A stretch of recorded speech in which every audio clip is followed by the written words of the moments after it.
Welcome to Updated Autopsy Report, a podcast from Yotsuben and Friends where we replay the entire Ace Attorney series with longtime fans and newcomers. I'm your host, Ben, and with me today is Dessy. Hello.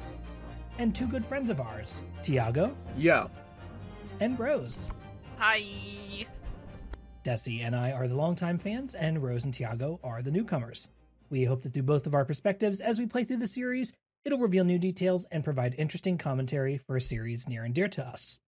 Today, we have all played the second half of the fourth case of Great Ace Attorney Adventures, The Adventure of the Clouded Kokoro. So before I dive into this summary, any vibes from folks just on this case as a whole here? Because I think, if I recall from last time, somebody here made a bold prediction that ended up being dead on the mark, and I'm curious if you remember that.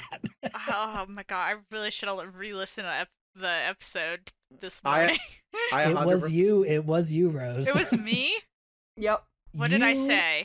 You said, if I recall correctly, that what if Mrs. Garadeb, what if Joan Garadeb threw a knife out the window and it fell into Olive's You did back? actually. Did yes, I you say did. that? You Yes, did. you Holy theorized if that was. shit! Yeah, you theorized was that a possibility? I'm so fucking smart. Congratulations, Rose. I am the best. I Holy Rose shit! is so big brain. I don't remember it. That's the best part, I think, is that I remember like speculating confirm- wildly, and Can confirm it happened. Because Ben and I literally. literally turned around and stared at each other like, oh my god.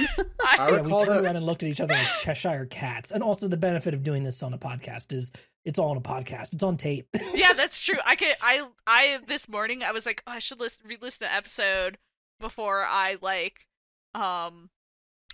record this morning on my big stupid train ride over to work, and then I didn't do it because I was too lazy. And I would have known how smart I am. Damn. You're my friend. I can tell you're smart. Thank you. I appreciate it. Rose is highly intelligent. I didn't I'm guess a really goddamn good at thing. this. I don't recall making any guesses. This shit was hard. I'm the best at this game. Did you True. had a tough time with this one, Tiago? Is that what you're saying? Well, no. Let me be clear. I'm a genius. I didn't get anything wrong. Oh, okay, all right. Oh, okay. I feel bad that I'm not able at this point to just straight up call shit from like across the room, like Babe Ruth. Well, here's the thing about Babe Ruth, right? Is Okay. if you are at a trivia night and you don't know anything about sports and there's a sports question, you should always answer Babe Ruth and you're gonna be right. That advice. At least that- one question. Okay, I'm glad you specified that because I was like, I think that advice would have like worked 10 years ago, but nowadays I would answer Big Papi. Okay, well, that's like my Boston patriotism, but like statistically, you're gonna be right with Babe Ruth for at least one sports-related trivia question. So if you just guess a bunch of random shit, eventually you're gonna be right about something, and everyone will be like, "You're a genius for figuring that out, Rose." You're so That's fucking how I got smart. a job. Yeah, that's how the real world works. Fake it till you make it. If any Uh-huh. children are listening to this, do that. Do exactly what we just said. Yeah. Yep, Also, if you're that's a what child, all the I don't know adults if, are doing in your I life. don't know if you promise. should be listening to this. We cuss a lot. Yeah, Uh-huh. I True. think you should Probably not bad be idea. a child listening to this. Please I come think, back. I think you just shouldn't be a child. We're If more you're not- explicit You know what? on As Tiago iTunes, says, so. grow up. grow the fuck up. Wait, what are we Oh my rated on God. iTunes?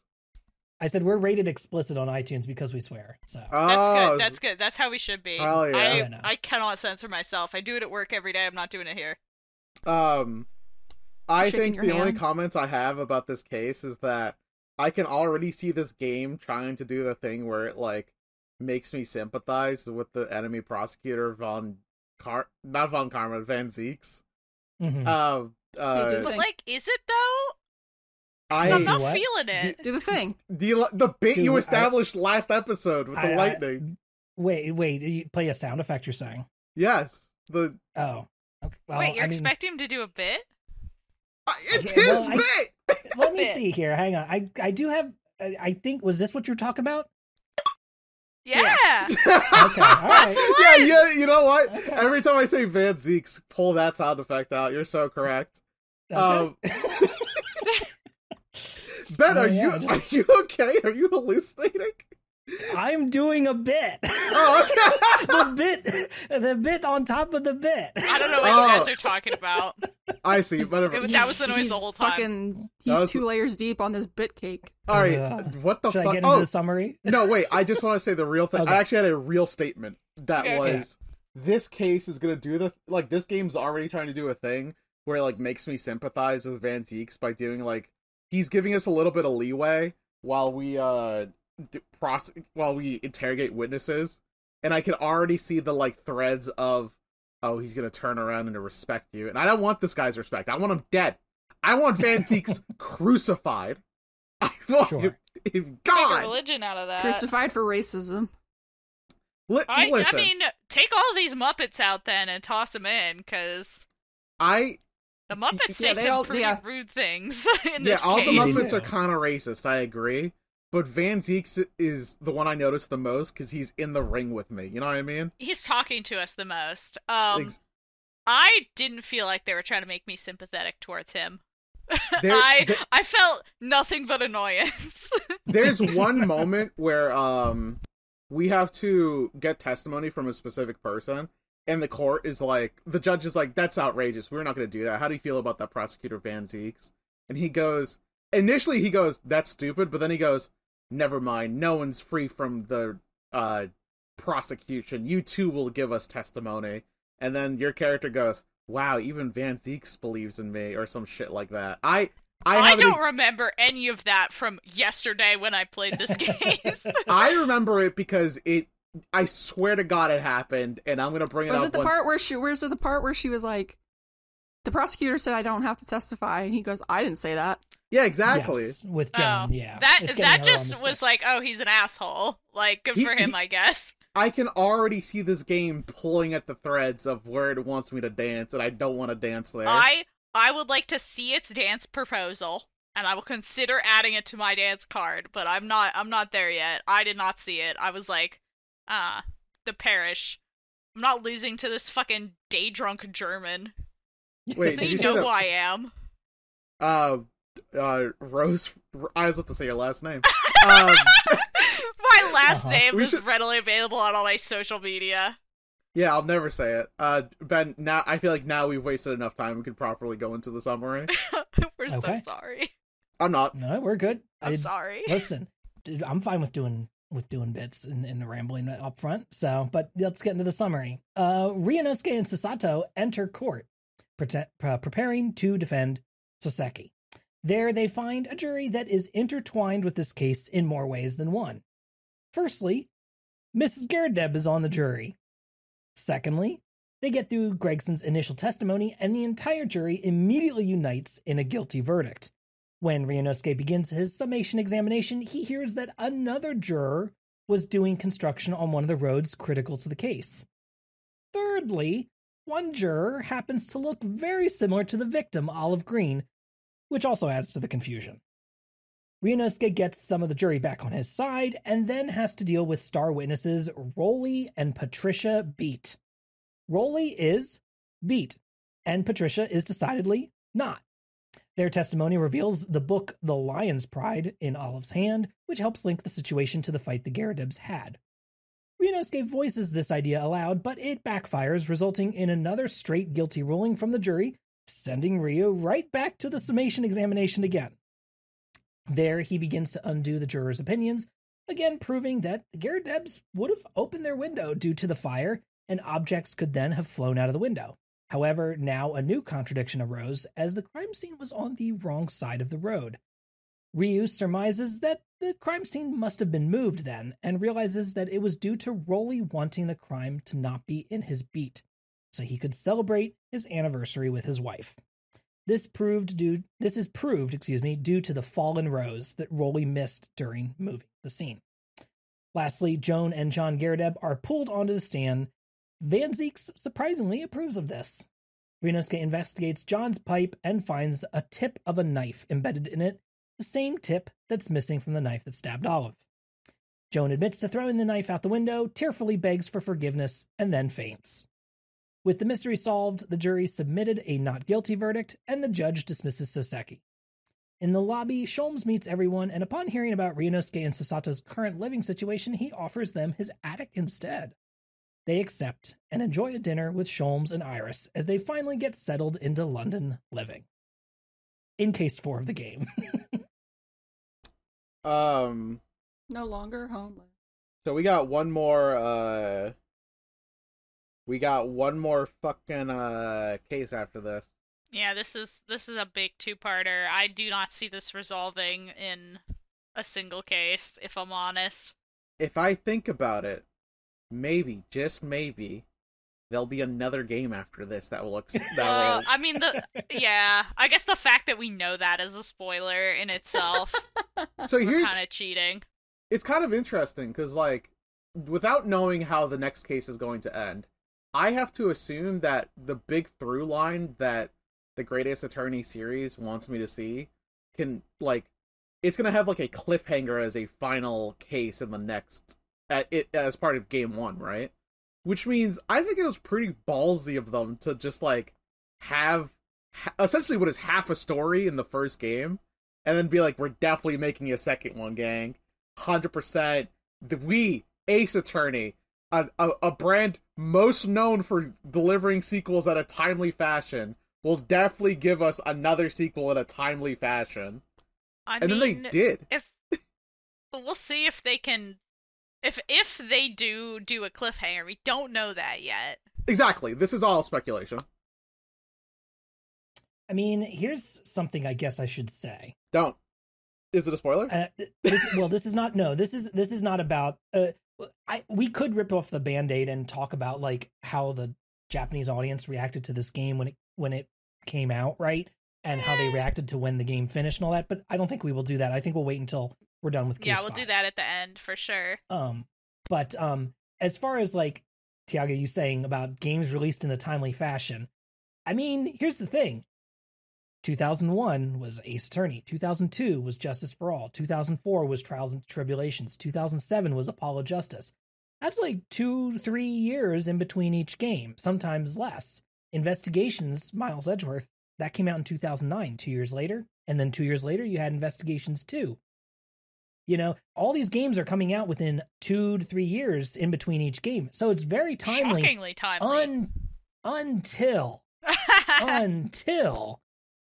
Great Ace Attorney 2 comes out. That was 2017. And since then, radio silence, right? Mm-hmm. Spirit of Justice was 2016. Capcom had to dump all their money into Monster Hunter. And then Great Ace Attorney 2 was 2017. So, like, now we've just, since 2017, it's just been remasters, right? And little, you know, hey, it's a new orchestral CD of a bunch of Ace Attorney music done, which is nice and all, but, like, it's not a new game. So I think that you might be a little off base with the idea of, like, oh, is there even going to, you know, at the time, like, people were not necessarily, like, would have been paranoid about a new game not coming out. Now, though, yes, I think that's a fair thing after we've been working on all this, you know, dealing with Capcom's kind of odd silence on it, which, again, I don't know how much people pay attention to this stuff, but if you're probably a hardcore Ace Attorney, you may have paid attention to the like big Capcom leak that happened a couple years back, which leaked the existence of a lot of games. And that included some PowerPoint slides on a theoretical Ace Attorney 7. It did not include any details. It just said, hey, we are working on a new Ace Attorney game. We plan for it to come out in, like, I think at the time it said like 2002, right? Mm-hmm. But since then, lots of things have changed. Yamazaki has left the company, you know. Wait, no, 2002 can't be right. Or sorry, 2022. Excuse me. Oh my that goodness. Makes way more sense. Take me back. Yeah. Take me back. Yeah. But, 2002 to the Game Boy Advance. Yeah. Well, okay. I wasn't allowed to have a Game Boy. Rose, if I could, I would go back in time and give you a Game Boy Advance. I would be so normal if you did that. I would give you a copy of the game Alien Hominid on the Game Boy Advance. Yes. So, Okay, all fine. that- Mega Man Battle Network. There you go. all that to say, basically. Like, honestly, be honest, Tiago. What would you actually give me? If I were to go back in time, Another Capcom game. I would give you Mega Man Battle Network. You would give me Mega Man Battle Network. It's a fun game series. Anyway, okay, Ben, thank you for a very polite way to tell me that I'm wrong. I really appreciate it. Well, I just want to add a little extra context that this is a recent development to feel this way about Ace Attorney. Yeah. This is something that's happened in the last 5 to 10 years to feel this way about Ace Attorney, you know? Yeah. But yeah, Yamazaki left the company since then. You know, whatever Ace Attorney 7 was clearly has either been canceled or rebooted and restarted development and has been changed in so many ways or turned into something else, right? If they are still working on it. So whatever it is that they were planning at the time is clearly not. Whatever it is, it's different now. If it is still even in production. So, but speculating about the future of Ace Attorney is probably nearly impossible given how little they like to talk about it. So we'll see what the future holds. But I hope anyway, there is a what's the most outlandish thing I could say right now? I hope there is an Ace Attorney visual novel, but it's made by those people who don't understand visual novels and just assume that everything has to be like a subversion of the genre where you can date every character. You know what I mean? Sure. Yeah. This bit wasn't. You want it to be a dating game. This bit wasn't funny to me, and if you're laughing right now, audience, you should check yourself. Pranked. Okay. You're an idiot. Tiago's joke. What if I did a joke that's not funny, and if you laugh at it, I laugh at you? That's so mean. I'm feeling mean, perhaps. Okay. All right. Let's we get into it. We should probably talk about this fucking game. Yeah. Well, hang on. No, you want to do like 30 minutes about something else quick? Yeah, I got the Sharpie. Who's got a bit they want to do for the next 35 minutes? I'm leaning over and I'll hear about Monster Hunter Wilds. Wasn't there actually an Ace Attorney collab with Monster Hunter? Des? Yes, and there was lots of Monster Hunter DLC that was like Ace Attorney. Yeah. Okay, great. That's the through line, and now I'm ready to Monster leave Hunter just will take like they do crossovers with their other games all the time. It's sick. You could be Francisco with you play with the lance. It was like Phoenix's arm pointing. Oh yeah, I actually do remember. And the that. shield, and the shield was the objection. God. I don't know about that. That's conjuring some concerning Look images. it up. It's fucking wild. All right, I'm gonna look that up after we talk about this case. Mm-hmm. Okay. So for the jury, segue. You all were guessing left and right about whether it was all going to be the same or new people or a mix or what. And you got some some folks that you've already seen before, and some new folks, and some new folks, and yes, and some old folks. New Muppets, old Muppets. True. I did not expect a witness from a previous case to be part of the jury. Yeah, I don't know. Yeah, if that the should guy be that they allowed. fucking embarrassed. Technically, on the stand. There's no reason for him not to be there. He's still a citizen and therefore must perform his duty. In which that all the people they could have picked, though. Anybody in the great country of London. Whatever. They chose London. God. Two different answers. I like the concept All that right. they just like whenever a crime is committed, they just like walk out around on the street like near where it was committed and be like, "You're in the jury." That's what the Bobbies do, because the Bobbies do so much. Yeah, that's definitely it. So, confirmed jury members that we have their fucking names for are Bruce Fairplay, the banker from the previous case, and Joan Garadeb, the wife maid of John Garadeb, the landlord. The other four jury members are a guy who is neutral on everything. He straight up says, "My opinion could be swayed one way or the other," and I go, "Damn, okay, sure. I guess that makes sense. You are a jury member." There's the modern woman who is kind of racist. Yep. But They're all kind of racist. These Muppets are racist. They are all racist Muppets. Was the old man racist? Maybe not. I don't know if he could see us or hear us. Yeah, he didn't really have a chance to get racist. Is the thing. I think he like if he literally. is, he knew how to shut the fuck up. True. Yeah. The modern woman who said, I'm a modern woman, so I don't read or write or do anything. We go, okay, that's sure. Whatever. There's really strange. There's the working man who I appreciate. He's a blue collar fucking worker. He is getting his ass beat by his wife. And we now need to talk about why, for some reason, in London, everyone's getting their ass beat by their wife. Well, yeah, there's a lot of domestic violence going around. There's something with. There's who on the dev boys, team let me didn't tell like you something women? about women. Something about women. Yeah, no, there's something about women in this case. There's something going on here that I don't exactly know how to unpack. Who wrote this case? Something with Mr. Shutakumi. Mr. Takumi. Call me. We'll talk it out. Yeah, there's something with wives beating their husbands, being overly angry. You know, we're going into all the tropes. Are we going through something? Like, what's happening? Right. And it's all consolidated here in this case. It happens 3 times. You know, we got the working man's wife, we've got Joan, and then we've also got Patricia as well. So I have a question. Never mind. I was about to go into a bit, and I wasn't sure if it was funny. Where I like take Ben aside and be like, "Hey, man, is there anything you want to talk about?" But huh? That might be in poor taste. If I'm honest. Exactly. I can't go through that bit. As soon as I said it, I didn't like it. But I needed to. We can't make jokes about wife beating. Exactly. I'm not going to do that. Yeah, especially when the wife is right here. I feel I also have grounds to raise an objection. Yeah. That's why I want you to know my thought process. But you are. I just want you guys to know that I did think about it, and I apologize. So here's the thing. They always say the first thing that you think of is who you're trained to be, right? Who you're taught to be. But what you do before you say it is who you are as a person. So I'm trained to be someone who does really bad bits. But then I grew to be someone who did better bits. Is that what you're saying? You grew to someone who does better bits and sometimes explains that they were going to do a bad bit but didn't.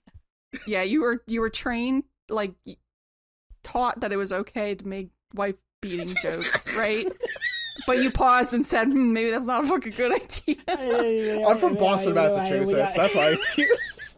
Wait, okay, me too. What's going on? What's going on in this chat? We're all losing it. Okay, this case. Cut all of this. No, keep it all in. It's really funny. Listen. I can't what I'm saying is, I actually do think that there's probably something rooted in in my head whenever I think about these bits of like the angry wife versus the I was gonna say incel husband. The poor beleaguered husband. The poor beleaguered husband. Here's the thing. John's obviously an asshole too. Yeah, he sucks. John sucks. Right? He does suck. Who's making her pretend to be his maid? I wish she was throwing things at him because of that. But the foreman is innocent. He's just a working man. That's probably part of the reason. The working jury member, the blue collar jury's member, he's just a guy who's getting his ass beat for not getting enough money for home. It makes me think of like the Flintstones. You know what I mean? About when Wilma would get really mad at Fred for slacking off.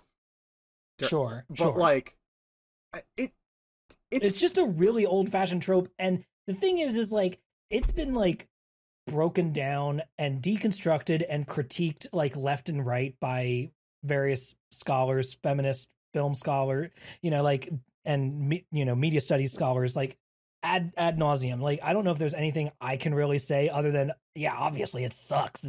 It's weird that it shows up here 3 times. Like, I don't know whether Takumi's married or not. Now that I think about it, I'm looking it up. It's not public anywhere as far as I'm aware whether he is or not. So, like, I don't want to psychoanalyze the guy and like be like, well, is he going through a tough time at this point? His relationship, and this is why he's here. It could just be that he's just going to the well for like the same old tropes because it's an easy way to write these characters. Not a good way, but it's an easy way. Mm-hmm. And it just keeps coming up, and I'm sure Sometimes things that are easy are bad. I agree. Yeah. And I'm sure he might have thought at some point, oh, I'm creating resonance here, right? I'm showing you 3 different relationships, I'm showing you John and Joan. They make up at the end. They do love each other, right? Like, see how sweet they are at the end kind of thing. And see how, like, Patricia and Rolly, like, how they end up, forgiving each other for his mistakes and that kind of thing. Like, I'm sure there's something that he wants to try to say there, but it's just mired in these just really boring, overdone tropes about, the nagging wife. That bitchy wife. Honestly, I think Patricia and Rolly were kind of cute. They did. I actually like did bring Patricia some and Rolly. lightness to this case that was needed. I don't think they had a cute little theme song. Was Patricia really mean against Rolly? I don't think so. No, she loved him, but she also doesn't let him fucking sleep. Well, I think Rolly and Patricia are more of a metaphor about like burnout destroying your relationship.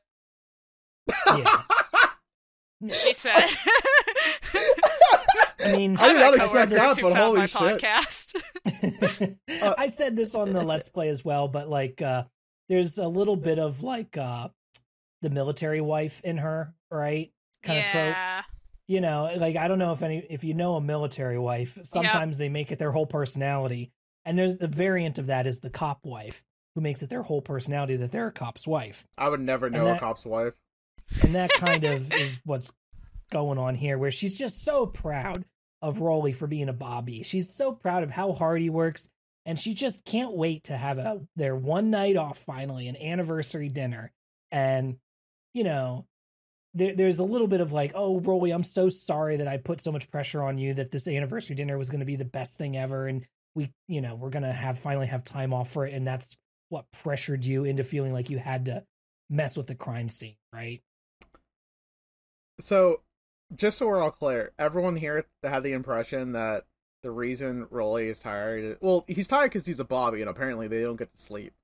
They work insane. They're overworked. Yeah, they're fucking overworked. Because they're not just doing hours. Police work, they're also doing, like... community Grunt work. A lot of other work, yeah. Yeah. And everyone here believes that Patty contributes to that in some way. Is that correct? I don't know if I got that impression. She just loves him so much that she wants to spend time with him that she doesn't let him sleep. Okay. I, for a split second, thought we were going on the track where, like, everyone is working Rolly to the bone, and that includes Patricia. But my interpretation of it was not that. No. And I just wanted to make sure we're all on the same page. I don't think so. I think the game is trying to kind of lead you in the way that, like, yeah, she's putting pressure on him, but not like she is not working him to the bone, Okay.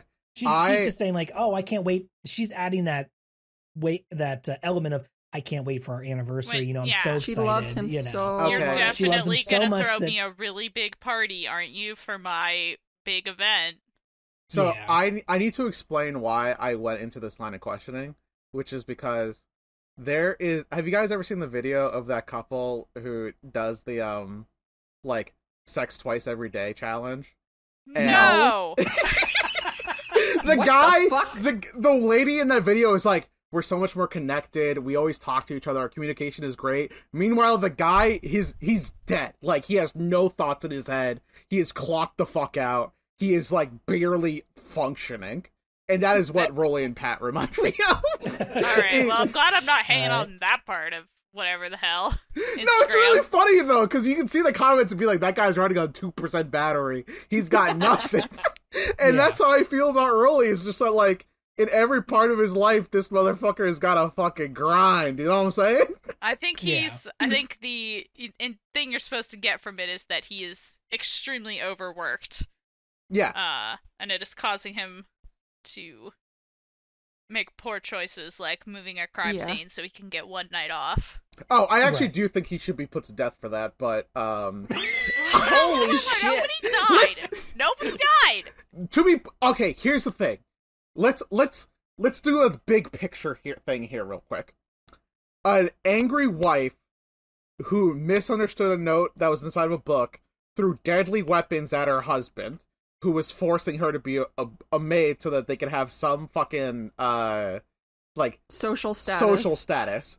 A knife goes out the window, stabs a woman in the back. And foreign exchange student sees this. He could have some kind of social status. She's not getting anything out of this. She's pretending to be his maid.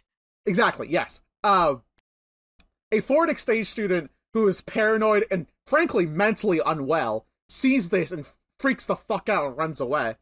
And then a cop shows up and says, you know what? Not my fucking problem. I'm clocked out, baby.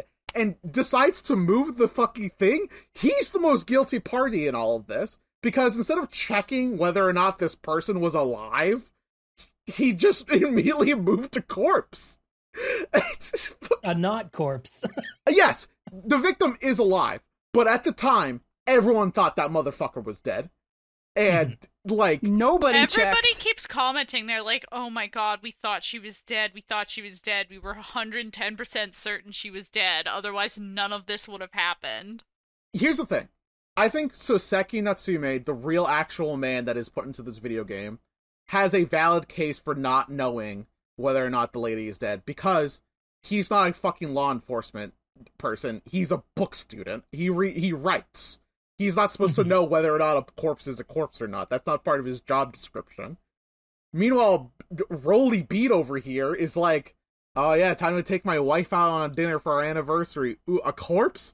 Methinks I will not deal with that. And I actually think that if there's a legit guilty party in this fucking case, it is Roly. Now, what got me kind of tight was the fact that when people are like, poor Mr. Prosecutor, what's gonna happen to Roly, my husband? Or that's what Patricia sounds like, I assume. He's like, alright, Roly, don't do this again. You'll get a slap on the wrist, and then you get to go home with your wife. I'm like, are you fucking... we almost killed my client about this. Yeah. Your Honor, what the hell? Edgeworth would have called him some really weird insults and docked his pay. Edgeworth would have fired him. Edgeworth would have been like, you've betrayed the force and the very ground you walk on. London will never be the same. I can't fucking believe this. Yeah. Bailiff, kill that man. Bailiff, get your horse and eat him. I don't... Horses are scary. Horses are scary. Satsuke...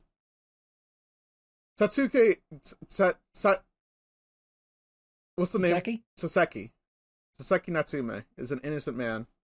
He saw a person essentially die in front of him, and no one can blame him for his actions from that on point, because that's really scary. Your Honor, that is scary. Your Honor, that is terrifying. He does apologize, oddly enough, to the judge. He's like, I'm really sorry. I should have actually helped her out. I should have checked on her. And I get that. I think if somebody collapses in front of you, it's a fair. He's got he's got survivor's guilt, but nobody actually died. That's the thing though, is that I feel like he didn't need to apologize. I feel like no, he didn't. As a human being, he saw a dude die. Like, he saw a person essentially die in front of him out of nowhere, and that's scary. And, and fucking needs to run away. I don't know. I don't know. I don't, even if obviously he's not deserving of any punishment or anything for this. If I was in his situation, I would also feel that I had acted poorly and I would wish to apologize. I think you should check on somebody if they collapse in front of you. I think that's a good human thing to do. Yes. My first inclination would be if God willing, I'm never put in that fucking situation, but if somebody all of a sudden just collapsed with a knife in their back, I'd be like, oh my god, there's somebody out here stabbing people. I need to leave, so I am also not going to be stabbed. Yes, I think that I do understand feeling the guilt, but I don't necessarily think it's something he needed to apologize for, because it was a basic human emotion. He saw someone get stabbed. It was a basic instinct. Yeah. It was just survival instinct at that point. I didn't say he needed to apologize. I said I see where I find it makes him a more realistic character. And by character, realistic character, I mean a real human person who was actually alive. Yeah, it says something about his character as he apologizes that he's a decent human being. That's fair. That's fair. I wasn't thinking about it that way. I was simply just But like, I hey, agree man, with it's all Tiago. good. You're human. Especially the Yeah. bit later with Herlock Sholmes going, hey, aren't you the guy that ditched that lady out front? I know, I wanted to strangle Yeah, him. that's actually the maddest I've been. At Herlock. Okay. That's the I'm most generally like angry whatever he's made me. about Herlock, but that line I was just like, seriously, shut the fuck up. You weren't there, Herlock. You weren't fucking there.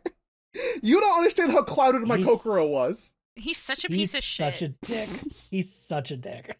Um, It's really incredible. I hate him so much. I'm coming around with Tiago. Like literally Rose, that welcome. that whole scene at the end where he was like, "Oh, did I make it in time? You're about to go on, right?" And we're like, "Go fuck yourself." No. Like we did it already. Rose, when I get the Herlock Sholmes firing squad ready, do you want the gun with the real bullet in it, or do you want the gun with one of the fake bullets? Well, we can talk about this off air. Sounds good. Rose has already said that she's anti-death penalty. I am anti-death penalty. It's not the death penalty. This is murder. I'm trying He's to not kill a him. real. He's not real though. He's not real, and he should go take a walk. I got really mad at him because could I take a- thought that was such a I was boring I thing was to also say. mad. He could take a 10-foot walk off a 6-foot pier. You know what I'm saying? Yeah. Real quick, going back to the nitty gritty of this case, the people that we actually fucking get testimony from are Rolly and Patricia, who I do think are a cute couple. I'll admit. They had some funny little bits. Yeah, I actually think that their love for each other is genuine. I kind of hate Rolly on principle. And then we eventually manage to get the argument out where it's like, Joan, you did it. And she goes, no. And we go, all right, prove it, testify. And she goes, no, you prove it, evidence. And then Van Zieks goes, you two are bickering like children, stop. And He's Also, Joan, get on stand. also he's don't do like that. he was so weird this case. I felt like he didn't have a lot. Like you'd be like, okay, well this could have happened, and he'd be like, well something else also could have happened, but you can't prove it. And I'm like, okay, well neither can you. Like it was even more blatant than That's it literally usually that is. happens in every Ace Attorney game with every prosecutor. It was extra bad with this one. I felt like he was constantly trying to do like a turnabout on me. It's just that like You're like, that's my thing, bitch. I'm better at it than you. I think that at the very end he was like, well, if you can't explain how this happened, like how did it get stabbed in her back? And I'm like, you know how it happened. I know how it happened. We all know how it happened. The judge knows how it happened. I figured this out all the way back, like halfway through this segment. Come on, man. I actually Take the L. Shut up. Damn, Rose is actually gonna fight this guy. I'm so sorry. I got so grumpy at work today, and now I'm like, all of these men are fired. Rose, I support you wanting to fight a prosecutor in court. I don't really care. I want you to. In And he fact. keeps putting his boots on the table. I was about to bring that up. The yeah. boot table thing. I'm mad about. I don't like it. It's funny how he has so much wine, and he's constantly drinking and throwing He takes a wine sip. around. That's it. He has a whole goddamn bottle of wine, takes a sip, and then throws it. Yeah, and then he gets another bottle of wine. You can keep going like that. Yeah, That he's I got respect. a whole wine cellar access underneath his Yeah, desk yeah. or something. That's good. Yeah, keep it up. I want him to do something. I want more than just like a funny vampire outfit, some dramatic poses, and like being vaguely racist. And by vaguely, I mean explicitly. Like, come on, do something. Make something happen for me. It's going to be really difficult to justify inviting him to the prosecutor cookout we have at the end of every game, where we say hello to the other past prosecutors that we've made friends with, because he's kind of explicitly racist. I mean, I feel like there's some other prosecutors that could have been racist. Or, we didn't have a chance to see if Manfred von Karma was racist, but he might have been. Who knows? No, he's not invited to the cookout because he's in jail. He's definitely dead in prison. He's definitely dead in prison. There's so far, out of all the prosecutors we've met, there's only 2 prosecutors I wouldn't invite, which is Von Karma and Sadmati. But I do not care for Gaspin Payne. oh yeah, I kind of forget about him. He's not invited either. I think I mean, yeah, dislike he's not him. like evil, but he's just gonna bring the No, vibes he down. did try to kill us. He tried to have us killed. He did try to kill us. He did. He tried to have us another killed country. and tortured. You're right. You're right. You're right. That's true. Gaspin specifically, He is as opposed to Winston. Winston's actually fine and he can stay. All right, so He's just trying to do his job. so there's Winston's 3 fine. prosecutors we're not inviting: Gaspin Payne, Von Karma, and Sadmati. Sadmati is not invited because we find him annoying, but the other 2 are killers and try to kill us. So far, I cannot see, no matter how this game ends, I cannot see a way where Van Zieks is getting an invite. There's no way. Because, It would like, be difficult to invite him anyways. We'd have to explain like what a cookout is. oh yeah, true. In my world, time is not like a thing that matters, and he's just... If he got involved, everybody at the cookout would die. Why? Because there's blood? Because that's what happens. He's 'Cause the everyone- Reaper of the Oh, Bailey. the Reaper of the cookout. I don't know. I want more of that explained. I'm like, you're looming this guy like, oh, and like, tell me what's going on. Give me or give me a hint. Give me a clue. I do kind of feel like in this case, Van Zieks was actually kind of wishy-washy. Because I feel like we'd bring up a point, and he'd be like, no, and then like later he'd be like, well, think about it. Would that actually happen? I'm just like, either fucking stand your point or don't, dude. Like, I don't know. Yeah, this was a really poor showing from him. I had no trouble in this case. I once again knew what happened quite early on and spent a long time like rattling the bars of my enclosure trying to get the game to like let me tell it what was going on. I didn't realize what was happening with the placement of the corpse until Patricia decided to keep talking on the stand because she accused of not believing in her husband, the Bobby. And I was just like, well, I'm the fucking defense attorney. I have to be against what you're saying. Otherwise, my client goes to jail. So yes, Patricia, I am an antagonist to your path of life, I guess. It's not personal. Once I read the little like constable thing and it was like, oh, if it's on your beat, you have to stay and investigate. And then when they started talking about her having a bad sense of direction, which is so funny because I love characters with a bad sense of direction. That's like my thing. Like Hey, Rose, I guess have, what happens when I play Minecraft? yeah, I have like a specific thing where I'm like, I love someone who has no sense of direction. So when he was like, your terrible sense of direction is bewitching to me, I was like, fuck yeah, dude. Rose, what?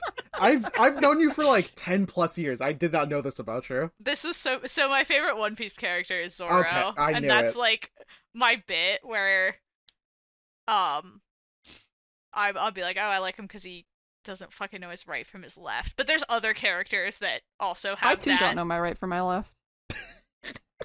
I like how Des is like, I also don't know directions. I don't. I get fucking lost. Oh, But okay. you're not an anime character. You're a real human person. See, I can't listen. I can't hit all the checks. I try, but I can't. So like, The important thing is, I thought that was funny, and then I was like, wait a second. She has no sense of direction, and she gets lost super easily. And it was one side of the street was his territory, and the other side of the street was the other guy's. Uh-oh. And this was right after they introduced the whole window thing, where it's like, oh, well, it couldn't have flown across the street because of the type of window it was.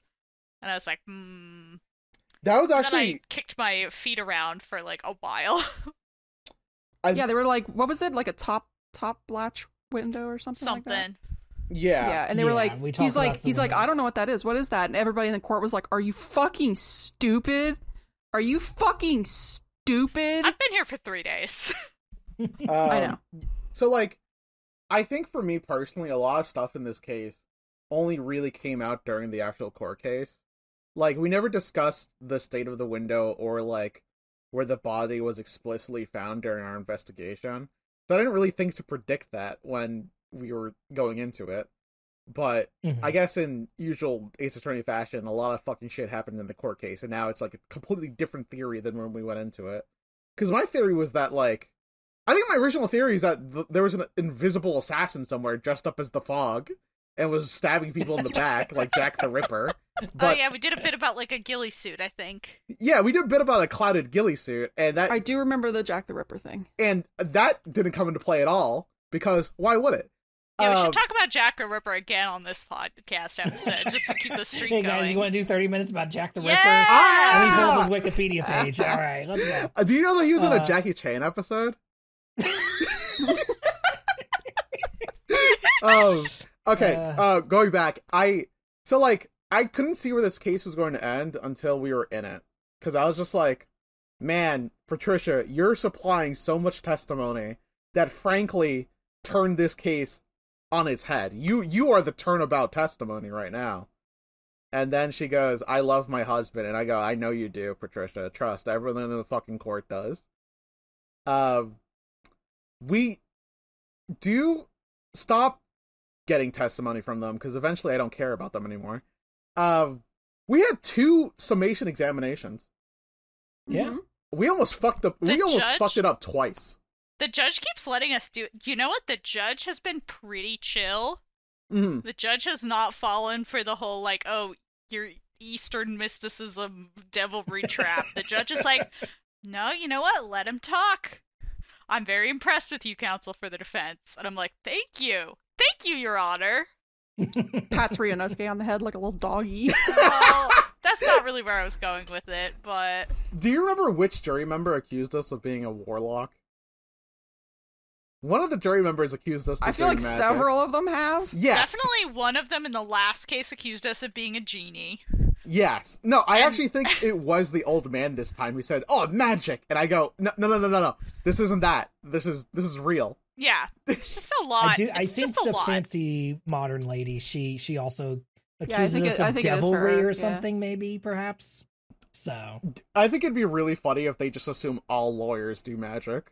They fucking not just the Japanese, all lawyers. All lawyers, including Van Zeek's. You know what? To be fair, their viewpoint. Actually, yeah, they do think he is also doing magic. Yeah. To be fair, Van Zeek's is a vampiro, so he is doing shit over there. He literally is like, he's like mega ultra cursed, and they're all like, oh, he's doing evil magic to like kill his victims.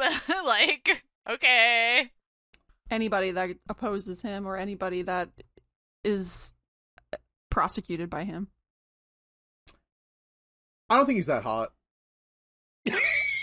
That's valid. I think that I need something else from him. Like, the looks are there, the drama's there, the poses are there, the throwing wine bottles over your shoulder is all there. I like that animation. I think the animation's funny. He's almost there. I'm taking like screenshots of his funny poses and going nice, and I'm just like, give me something to make this not worth it, because it's not going to be worth it, but like interesting. Do you think you gotta get some meat on that bone? Yeah, you need more meat. Yeah. I like terrible characters. But he's not terrible enough, and he's not good enough. So he's sitting he's pretty terrible. In character limbo. He's terrible in all the wrong ways. I need him to be terrible in a fun way. Like, okay, if he's gonna be like actually genuinely terrible, like, I think a lot of media suffers from like, oh, here's my villain character, they do war crimes, tee hee ha ha, but like, what does that actually entail? Like, come on, man. Like, make your character actually bad. Make a real villain.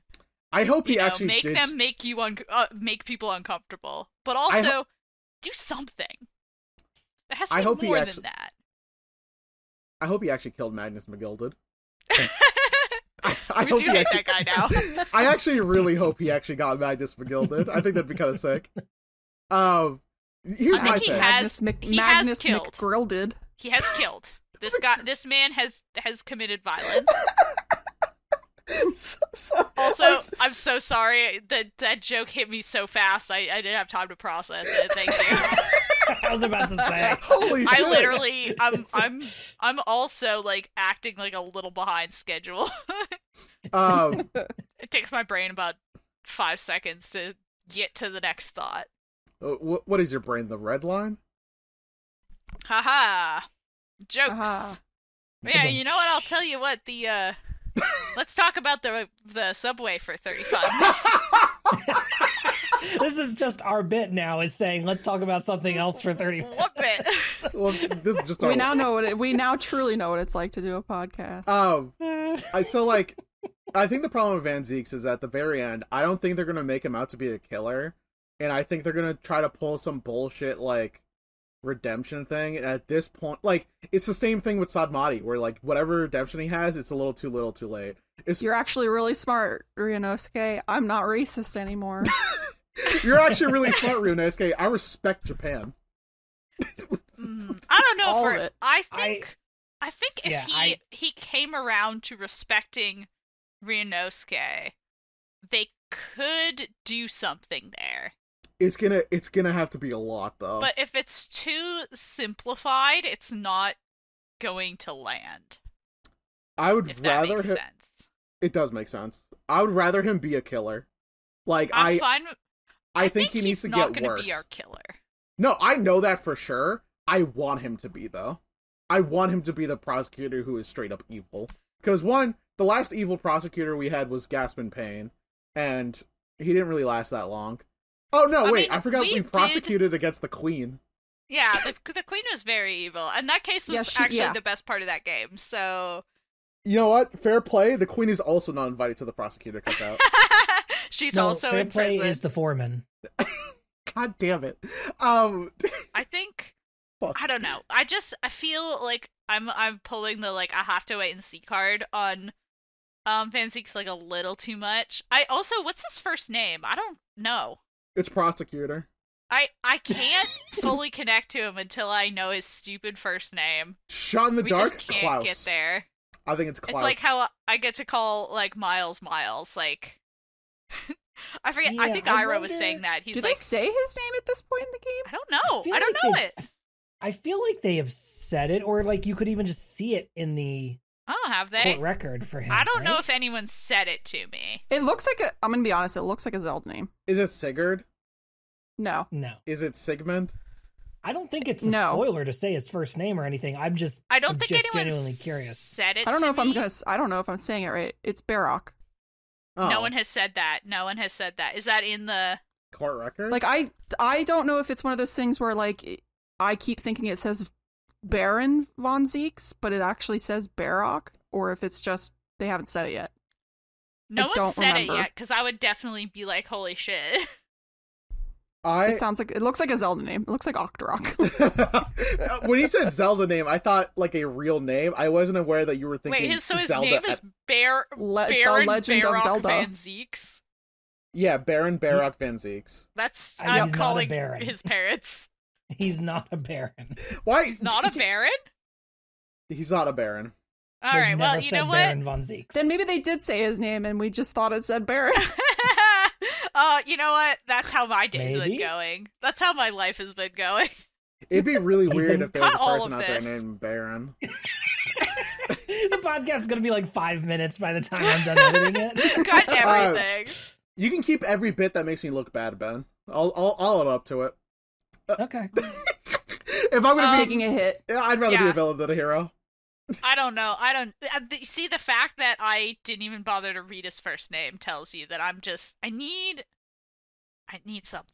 I want to help this man be either worse or better. I'm not sure which. But he's got to pick one. Probably worse would also be fun. I think I'm closing my eyes and I'm rotating him in my head Uh-huh. with all of my knowledge. Knowledge. And I'm going, okay. And I'm processing your complaints, Rose. Thanks. But I can't really Yeah, can't really reveal anything you can't to you say yet. anything to me. I can't offer you any. Much the same way I feel about Iris, who we very briefly see at the end of this. I need her to either be more normal or way weirder. my thing is that the only thing I want from Van Dijk at this point is for him to actually be like a serial killer. and that's not gonna happen. So I've already given up on him. Like as far as I'm concerned, he's not getting invited to my prosecutor cookout. And If he was a serial killer, would you invite him? Yes or no? well, Godot's here, so like. Okay, if you're inviting Godot, then Wait, is Godo he's not a serial killer? He only killed one person, didn't he? He would have killed more if he had the opportunity. he would have killed Pearl. Yeah. He says, "I would have killed Pearl." He said straight up, I didn't care who the fuck it was. I would have fucking killed her. But he wasn't a serial killer. No, once he gets... How many do you need to be a serial killer?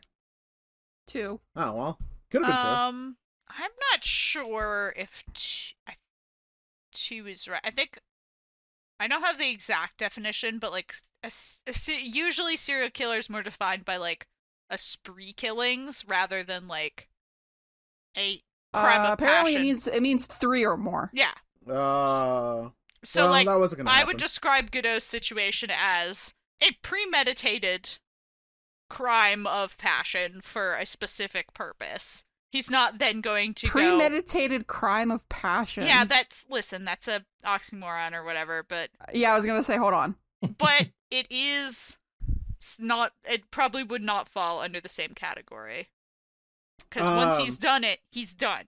Whereas for a serial killer, you keep going, like Dahlia, who was a serial killer.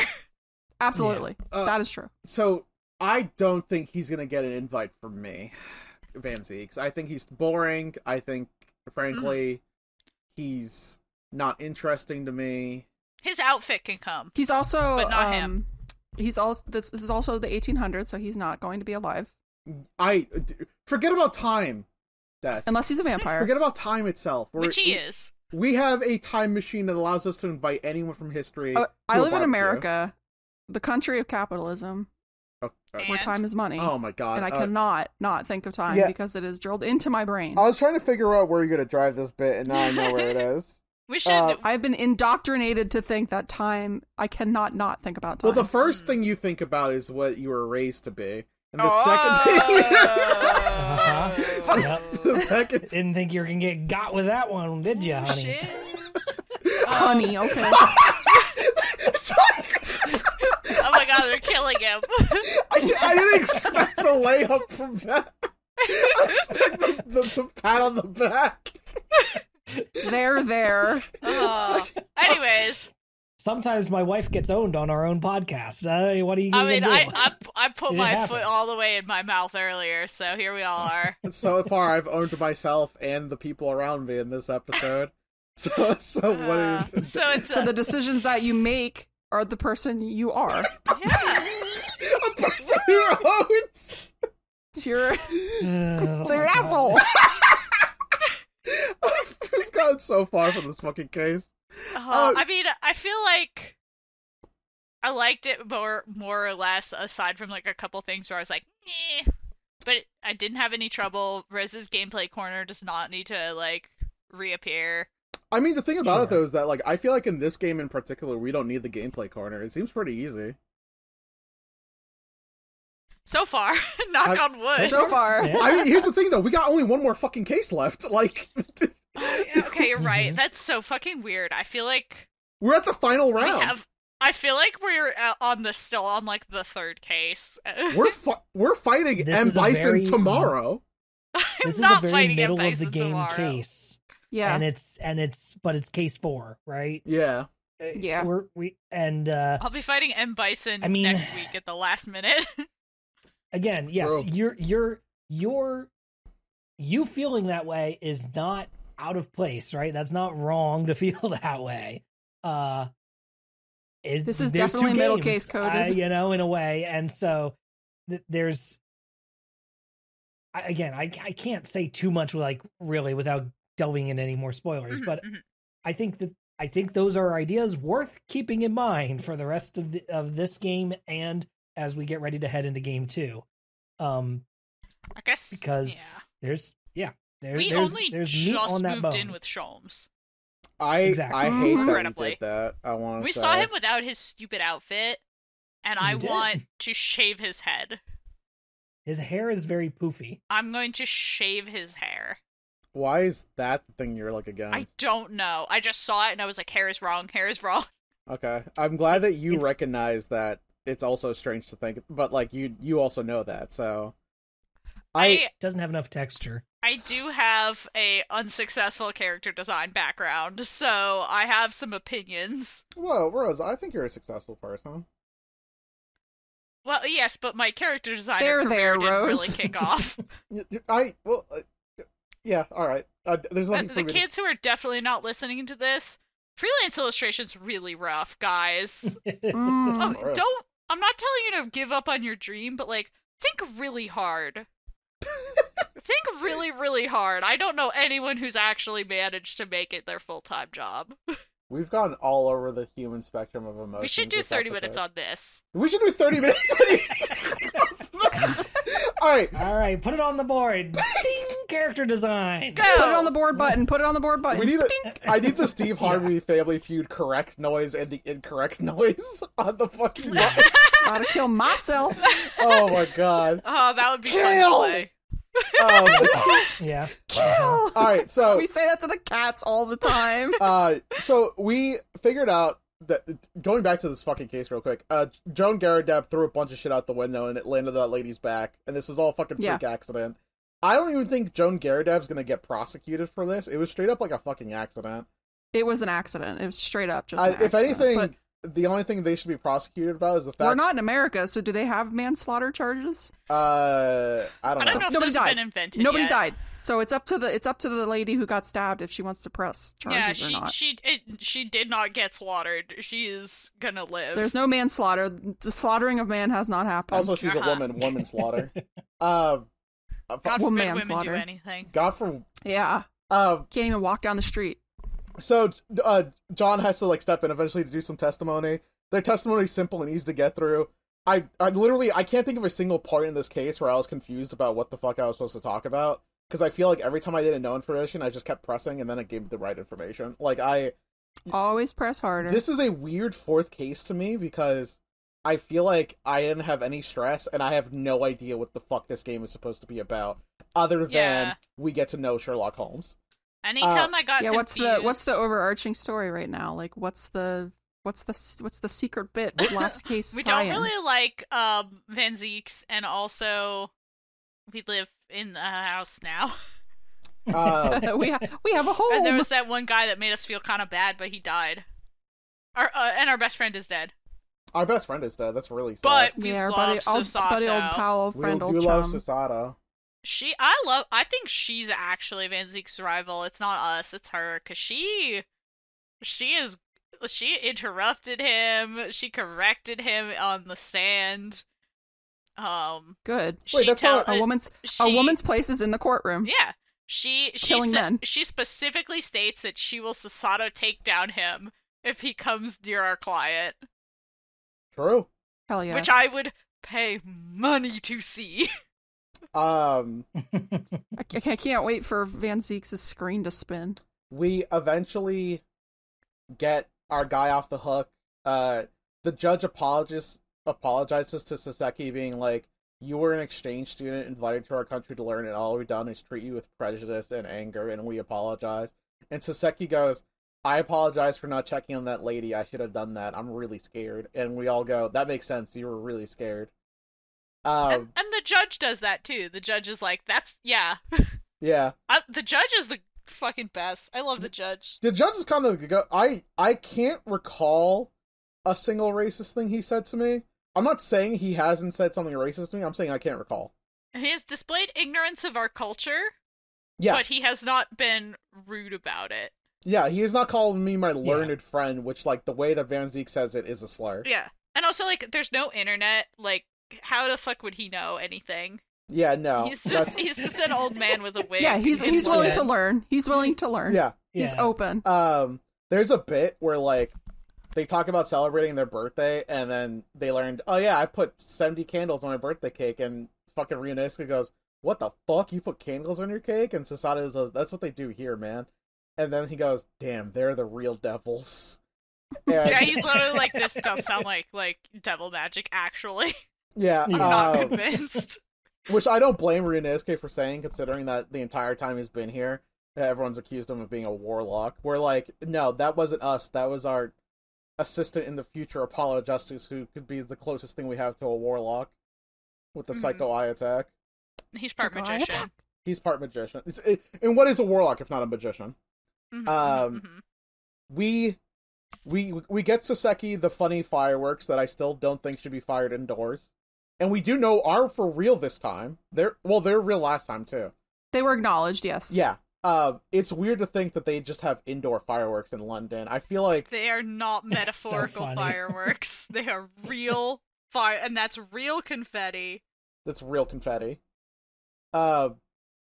We go out to the lobby where we talk to Soseki, and Soseki goes, "I'm going back to Japan. Fuck this place." Lobby. And we go, "Soseki, that makes total fucking sense. We wish you the best." If I was in your shoes, I'd also go home. Please go home to where people love you. Yeah, you're gonna fight. You're gonna write and a he's really... like, "I'm gonna write some novels," and we're like, They don't deserve him. And we're like, "Oh yeah, maybe that would be interesting." Yeah. I like how Soseki. So like, just for reference, because I don't recall the tone of his books. What books did he write again? Like I Am a Cat or something like that. I Am a Cat. And that's like a children's book. That's like his most famous one. What kind of book is it? It is. I think we talked about it last time. It is kind of like a book written from the perspective of a cat, a very like self-serious, arrogant. Is it like perspective. what age group would it fall into? It is generally read for school year, like middle school kids. Middle school kid. Okay. I think is where it's usually assigned. Like Huckleberry Finn or something.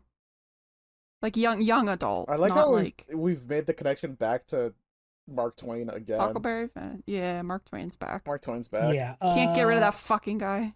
Yeah, it uses a very Soseki's title, Wagahai wa Neko de Aru, uses a very high register phrasing, more appropriate to a nobleman, conveying self-importance. This is somewhat ironic since the speaker is a domestic cat. This is from Wikipedia. There's nothing ironic about that. A cat would absolutely talk about themselves like that. But this is also this is 1906. Yeah. Or whatever. So I was trying to think of a bit where if it is setting the tone for cat stories. If Mark Twain ever died in a sword duel, he'd be Mark split in twain. You got it. Okay. Yeah. Ouch. Ouch. No, I deserve it. He's right. I think we can just take it back to the joke factory and do a little work on it. No, there's a trash can over there. I'm good. So we go to the witness lobby. Herlock Sholmes shows up. I wish I had a gun. He says a bunch of really rude ass shit. He dunks on our boy Soseki, where I think Soseki's totally justified in being mad at him. And then he offers us a place to live, and part of me is just like, so you live on 22B Baker Street, right? And you're offering me your attic? Why don't I live in the apartment underneath you, 22A Baker Street? Why are you... well. Oh, okay. What's up? That's where the landlady lives. I see. The landlady lives on the premises? Yeah. Mm-hmm. Okay. She rents the rooms above. I see. That I actually 110% have an answer for. No, I didn't know that because I didn't read it. And we say it is the attic, yes, but it's not that bad for an attic, right? No, it's a good attic. Nice little wood. It's a good little wood stove. There's a table and a desk and chairs, and all that stuff. Like it has a window. It's got 2 windows even. They didn't lose the windows to the window tax. It's objectively better than Soseki's apartment. It is. Which has no windows and is cursed by a landlady who's a little too nosy. And racist. So, on the whole, even if they have to deal with Sholmes, it's probably an upgrade. Do they share a kitchen and bathroom? I think so. I don't like that because... If they get angry, they can just walk around on tap shoes or something. Man, I wonder if Mrs. Hudson is actually going to be in this. I wonder if they're going to be, based enough to include my girl, Mrs. Hudson. I like how you want this. I don't know. I'm afraid of Mrs. Hudson showing up because I feel like she's gonna look like Miss Fortune from League of Legends. No. That would be sick, actually, maybe. I don't know. Here's the thing, is that, like, so far, the original character designs of this game has left me a little wanting, because I don't like Herlock Sholmes, I don't like Iris, I don't like Van Zieks. I think I love his design, actually. No, I will put my foot down for that. I just think he's, like, generic vampire. I don't think he's got enough, like, anything. Okay, I concede I'd like a little more pizzazz. I think they are making it work by having his quirk be alcoholism and smashing bottles. No, What is a man? What is a man? He is doing a lot of work for his vampire persona simply by talking, his vamp persona. Yeah. Vamp persona. But, like, come on! Jesus! I'm so glad we got that soundboard up and running. We're the best. He's just a little generic. Like, if I had to close my eyes and think of a vampire, I would have thought of him. I feel like he's the first draft. Yeah, I mean, and you say that, and you say that's a negative, and I say, and that's okay. So that's fair. That's fair. I guess I'm more of a vampire enthusiast, I think, and that's just how it is. It's very rose core. The problem is that the kind of vampire I want to see are, like, Lost Boy vampires. I think we have two different vampire tastes. Well, and you're just not going to get a Lost Boy vampire style here. Yeah, 100%. Right? I'm not getting it here. I just wish. Yeah, all right, that's fair. All right, yeah. I can recognize that the meal served at this restaurant is not for me. That's fun. Here's the thing: is, like, I know there's at least 2 to 3 more character designs coming up that I think have a pretty decent chance of hitting Rose's tastes dead on, right? Mm-hmm. But unfortunately for you, Tiago, I think that number's smaller, right? Is it because... Never mind. I just mean in general. I'm not talking vampires anymore. Oh, okay. Character designs in general. Just character designs in general, right? Yeah, no, I was trying to think of if I wanted to say... Like, there's another vampire? I just wanted to see if I wanted to say something here that would really embarrass me, but I chose not to. You never know. I chose to fucking have some sort of dignity for myself after this episode. That's the kind of person you are. We keep going back to this bit! Alright. Am I doing it right? Yeah. Yes! You and Ben are always the ones doing the bits. Dess, you do your bits. You have your own bits. Not very often. I think you're funny. Really? Yeah, really. I promise. We're friends. I wouldn't lie to you like that. If I thought you were unfunny, I'd let you know. No, you wouldn't. Yes, I'd tell it to your face. That's what a friend does. I know what kind of person you are, Tiago. I don't think you would. No, the first thing I would thought of is the thing that I'm not, but the second thing I am is the thing that I do. Remember, that's our thing, right? I think, therefore I am. And all right. Holy shit, we're so fucking tired on this episode. This is this is our most... Did you get it all figured out there? My baby boy Soseki. I love him in this game. He's so cute. I was thinking, I think, therefore I am, and I was trying to think of how much I hate Herlock Sholmes, and if there is a mile of my databases and Yoctogram was inscribed with the word hate, it would not describe how much I hate Herlock Sholmes. I was doing it. That's how I felt about a lot of characters in the other games. Yeah. So now we get to live above Sherlock Holmes, and now I do feel a little bit better knowing about the fact that if I ever get mad at him, I could just ruin his day by stomping all over the floor. Yeah, just stomp around. Yeah. That does bring me a joy. Rose, are you excited to live above your favorite literary character, Sherlock Holmes? Well, this isn't my favorite literary character. This is Sherlock Holmes. Who's your favorite literary... Your favorite adjacent literary character? I don't think we have.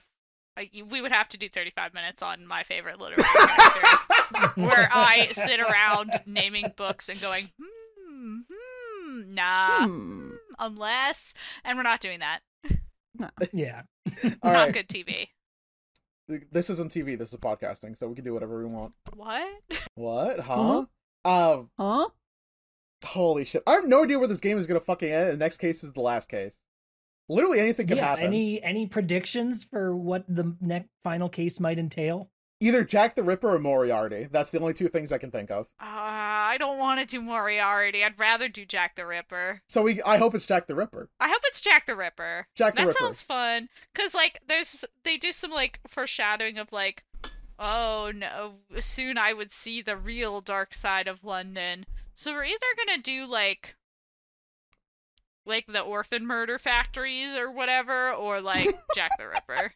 I think the chief Orphan Murder Factories is just literally just a factory, I guess, at that point. Yeah, I think the Chief Justice is Jack the Ripper. I'm just gonna call him. Okay. I'm just accusing him. I'm just hard accusing him in the middle of court. I think he's Jack the Ripper. I like it. Y'all are really set on this Jack the Ripper thing. Yeah, we have no basis him for every it. episode. We have to keep it going. we have no basis to think that They're doing a bit. Jack the Ripper is going to show up. But I would love it if it did, because I think that's infinitely more interesting than whatever the fuck Moriarty has going on. The only good version. Van Zieks was Jack the Ripper. If Van Zieks was an actual vampire. Yeah. What if he gets murdered? That'd be sick. We haven't had a prosecutor get murdered before. That'd be kind of tight, actually. That'd be kind of tight. I don't think they're gonna, but I think that's a fun concept that somebody should put in their back pocket for some time. I'm gonna say something that I don't think is a hard take, but just how I feel from the bottom of my heart. The only good rendition of Moriarty is the one from the Star Trek: The Next Generation. I'm saying that with my chest out. I can't say that I've actively engaged in much of any Sherlock Holmes anything. The thing about Moriarty is, like, he started out lame because I think I mentioned this in earlier episodes, but Sir Arthur Conan Doyle was sick of writing Sherlock Holmes novels and wanted to write a character that could somehow contrive to kill Sherlock Holmes. Yeah. And so he just kind of wrote this lame, shadowy guy who he's responsible for everything, and some people ran with it a little too hard. Because I think a lot of the original Sherlock Holmes stories, part of the, not necessarily moral, but the takeaway is, like, it's really easy to solve a unique crime. It's really hard to solve an everyday crime.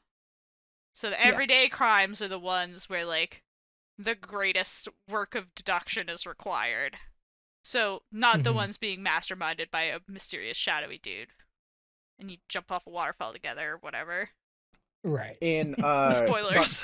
In Star Trek: The Next Generation, they have a holodeck version of Moriarty realize he's a holodeck version and then goes, Jean-Luc Picard, I have gained sentience. It is now your duty to get me out of this holodeck. Otherwise, it's fucked up if you leave me here.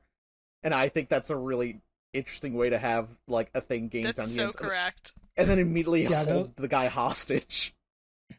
Can I disclose something to you, Tiago? Yeah, what's up? This is the second time you've told us about this on the podcast. God damn it. We're forgetting everything out here. Fuck. I didn't remember that I predicted the solution to this case. You can tell that folks have been through the ringer recently across the whole cast. People are fucking we're just overworked. forgetting stuff that happened a week ago. Are we not all Rolly right now? My god. That's too real. It's happening. I will say for next time, Tiago is going to get something that's going to make him so happy. Jack the Ripper. 2, Rose is going to get something that will smack her across the face the second she starts the case. And she'll go, of course.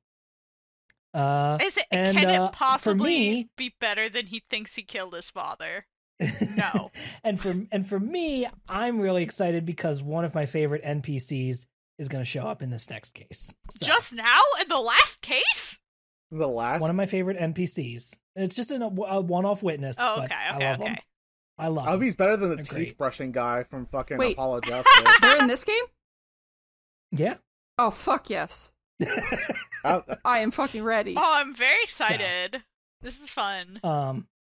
So yeah, I think this one will be a fun one. It has, unfortunately, it's the last case, so it's very long.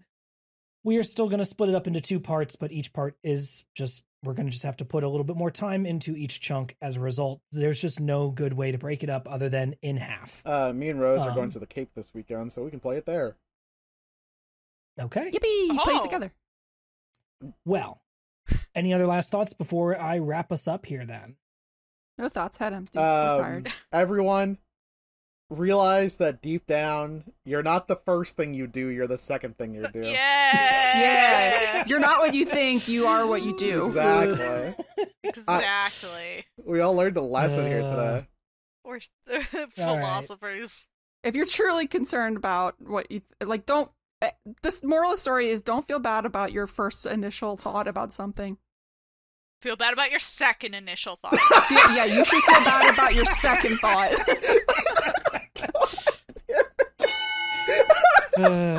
Yeah. Holy shit, dude. Oh my god. All right, well, then that will do it for us this week, folks. Guess what, everybody? This episode, the day it goes live, if you're listening to this the day it went up, today is my birthday, which means you have to share it. You have to share the show. You have to share. He got to say it was his birthday you have to on the day that we released it, but didn't say anything about it being my birthday when we recorded the Let's Play. Damn. Well, because it didn't go up that day. It went up on Saturday. You gotta remember time is different for them. Yeah, you gotta, it's like they're in the you're future. firing in advance the curvature of the bullet. We're recording this on Dessa's birthday. But we didn't record it on your birthday. We did. We recorded the Let's Play on my birthday. On my birthday. Okay. I wasn't there. I wasn't there. I was at work. All right. All I'm saying is because you're morally obligated I'm the to host, you're leave morally us a nice obligated message. to share the show, say how cool we are, rate us 5 stars on Apple Podcasts or on Spotify. It all means a lot. So that's my birthday request. There you go. Share the show. You can keep up with everything that we do on our website, updatedautopsy.report. That has all of our social media links there and all of the Let's Plays and podcasts. You can also go directly to the Let's Plays at youtube.com/@Yotsuben. And you can follow me on all social media at Yotsuben. Dessy, where can people find you? Let's see, where am I right now? I'm in Asteria right now, I think. Yeah, we're replaying Monster Hunter World. And Tiago? I'm at the city of Junon. I'm replaying Final Fantasy VII. I'm also on the website formerly known as Twitter, as Tiago S. Dutra, Linktree, and bio. And Rose? You can find me at Rose Nonsense, all one word, on various websites where you can please buy my art because I had to pay for some dental work recently. And you can also find me in bed because I have a tummy ache. You're being so brave. You're being really brave. I have a very bad tummy ache. Thank you so much for listening, and we hope that you'll rate and review us on Apple Podcasts, Spotify, or your favorite podcast platform. Next time, we will be playing the first half of The Adventure of the Unspeakable Story.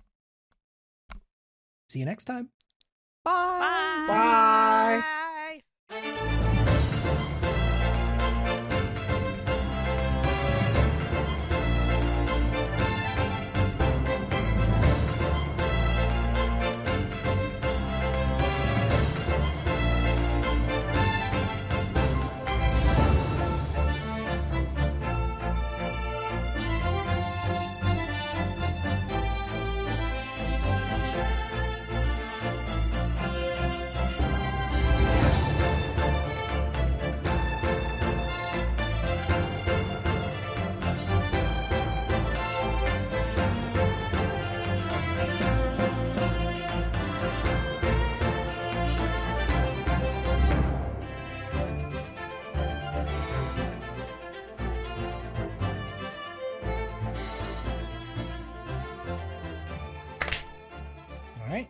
Oh, we're geniuses. Boom, Sounded good to me. shakalaka. We're Yeah. so good at clapping. We're the best. Yep. Okay. Well, I get so much practice clapping because I'm American, so I clap every time the plane lands, every time the movie's over. Jesus You know. Christ. Oh, So my I'm God. good at it, you know. I think one time in my life I clapped when a plane landed, and I felt like dirty afterwards. I've Was never this like done it. was this like a spur of the moment thing? You just did it on your own, or was this like peer pressure the masses were doing and you just went along with it? I definitely did not choose to do that of my own volition. It like other people were doing it, and I simply just went, "Oh, this is what I do." You were possessed by the spirit of another white person, white American. My soul got colonized.